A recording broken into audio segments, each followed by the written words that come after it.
Today is September 3rd. Welcome to Big Book Daily. My name is Rob. I am an alcoholic. It is a thrill, honor, and joy to be here with you today as we journey through the Big Book of Alcoholics Anonymous and the 12 Steps and 12 Traditions. Today out of the Big Book, we are going to be reading the fourth chapter, We Agnostics, page 53. And out of 12 of 12, we're going to continue our journey through Step 8 by reading page 79. And of course, we're going to be reading today's daily reflection and 24 hours a day. Once again, guys, my voice isn't quite 100%, but I feel great. I feel good, but I don't really sound good or look good. But hey, we've been given another set of 24 hours, and it's just a thrill and honor and joy just to be here today and to be sober. So with that, let's go ahead and get to the good stuff. So in We Agnostics, the last couple of days, we've been talking about how there's been a lot of different ideas that over time in history, the old ideas have been discarded for new ideas. And I think the point that's trying to be emphasized here is to keep that open mind, to let those prejudices go and, just be open-minded before we get to these 12 steps, these 12 suggestions that the book's going to talk about here in a little bit. Yeah, we're just going to build on that idea on page 53. Logic is great stuff. We liked it. We still like it. It is not by chance that we were given the power to reason, to examine the evidence of our senses, and to draw conclusions.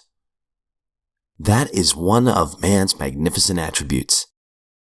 We agnostically inclined would not feel satisfied with a proposal which does not lend itself to reasonable approach and interpretation.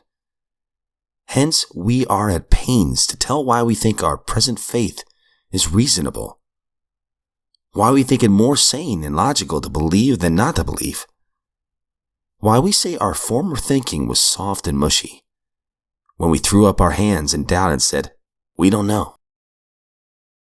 When we became alcoholics, crushed by a self-imposed crisis we could not postpone or evade, we had to fiercely face the proposition that either God is everything or else God is nothing. God either is or he isn't. What was our choice to be? Arrived at this point, we were squarely confronted with the question of faith. We couldn't duck the issue. Some of us had already walked far over the bridge of reason toward the desired shore of faith. The outlines and the promise of the new land had brought luster to the eyes and fresh courage to the flagging spirits. Friendly hands had reached out in welcome. We were grateful that reason had brought us so far. But somehow, we couldn't quite step ashore. Perhaps we had been leaning too heavily on reason that last mile, and we did not like to lose our support. That was natural. But let us think a little more closely. Without knowing it, had we not been brought to where we stood by a certain kind of faith?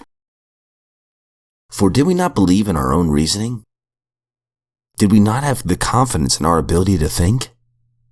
What was that but a sort of faith? Yes, we had been faithful, abjectly faithful to the God of reason. So in one way or another, we discovered that faith had been involved all the time. Out of the 12 and 12, we're on step 8, made a list of all persons we'd harmed, and became willing to make amends to them all. And we are on page 79. Some of us, though, tripped over a very different snag. We clung to the claim that when drinking, we never hurt anybody but ourselves. Our families didn't suffer because we always paid the bills and seldom drank at home. Our business associates didn't suffer because we were usually on the job. Our reputations hadn't suffered because we were certain that few knew of our drinking. Those who did would sometimes assure us that, after all, a lively bender was only a good man's fault. What real harm, therefore, had we done? No more, surely, than we could easily mend with a few casual apologies. This attitude, of course, is the end result of purposeful forgetting. It is an attitude which can only be changed by a deep and honest search of our motives and actions. Though in some cases we cannot make restitution at all, and in some cases action ought to be deferred, we should nevertheless make an accurate and really exhaustive survey of our past life as it has affected other people. In many instances, we shall find that though the harm done others has not been great, the emotional harm that we've done ourselves has. Very deep, sometimes quite forgotten. Damaging emotional conflicts persist below the level of consciousness. At the time of these occurrences, they may actually have given our emotions violent twists, which have since discolored our personalities and altered our lives for the worse.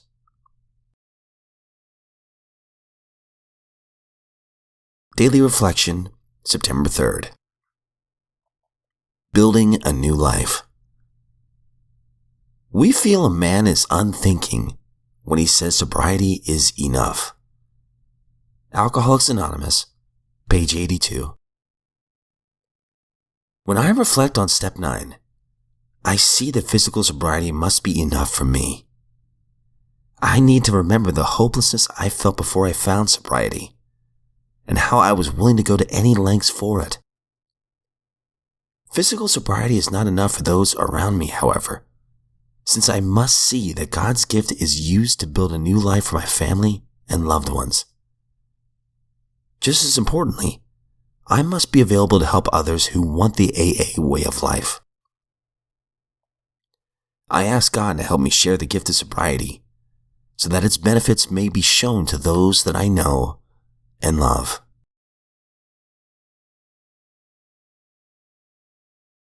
And finally, the 24 hours a day, September 3rd. AA thought for the day. Offer new prospects friendship and fellowship. Tell them that if they want to get well, you'll do anything to help. Burn the idea in the consciousness of new prospects that they can get well, regardless of anyone else. Job or no job, spouse or no spouse, they cannot stop drinking as long as they place dependence on other people ahead of dependence on God. Let no alcoholics say that they cannot recover unless they have their family back. This just isn't so. Their recovery is not dependent upon other people. It is dependent on their own relationship to God. Can I recognize all excuses made by a prospect? Meditation for the day. The spiritual life depends upon the unseen. To live the spiritual life, you must believe in the unseen. Try not to lose the consciousness of God's Spirit in you and in others. As a child in its mother's arms, stay sheltered in the understanding and love of God.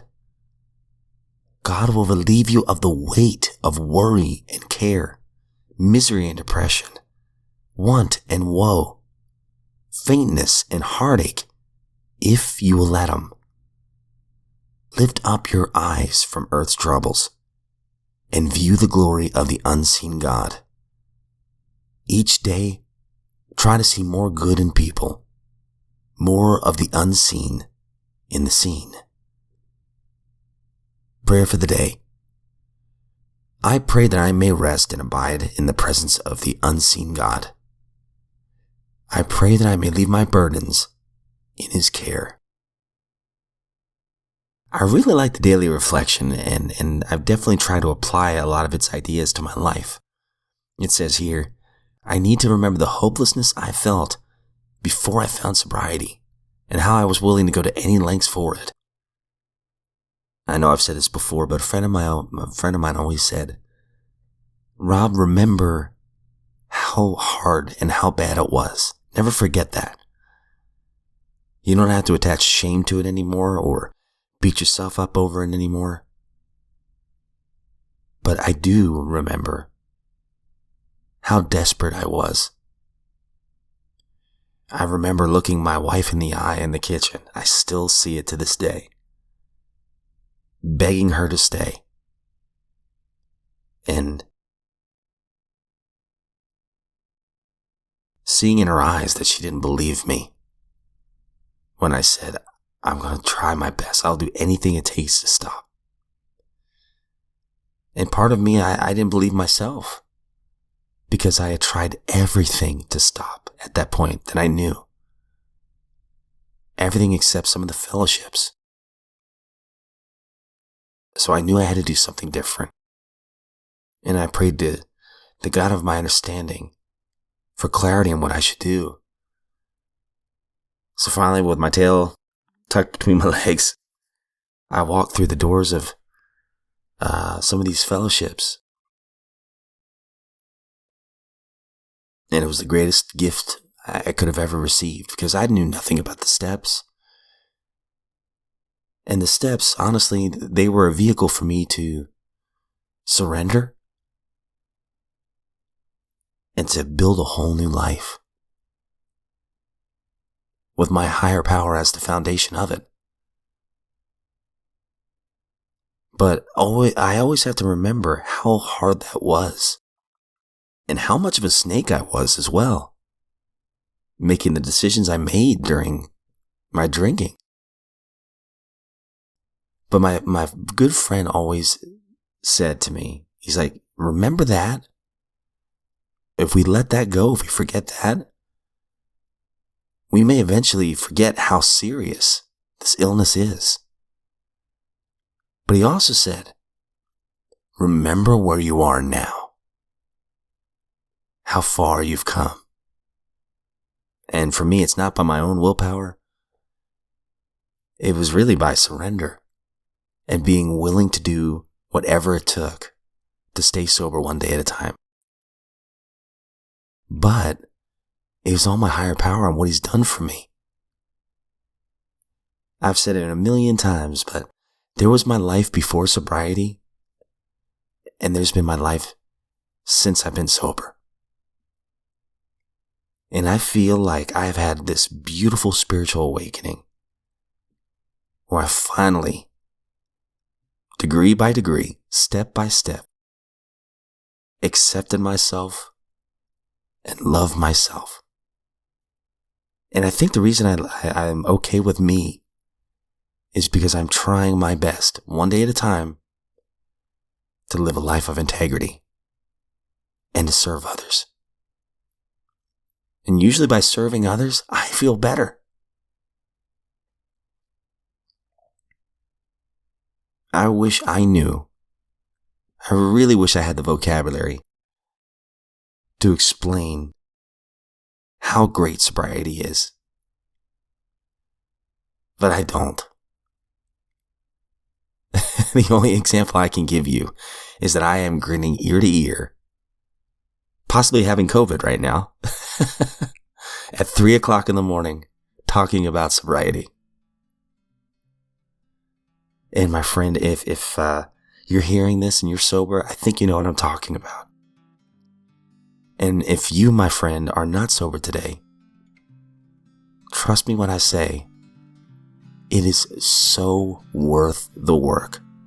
The benefits by far outweigh the work that's involved. And I hope today that you'll find the support you need. As always, please know that I don't speak on behalf of AA. I am no AA guru or anything like that. I'm just this dude, this fellow drunk that's just happy to be sober today. I'm in this lifeboat of recovery and I feel great. And I'm so glad you're with me. Before giving another set of 24 hours, my friends, I sincerely look forward to seeing you right back here tomorrow.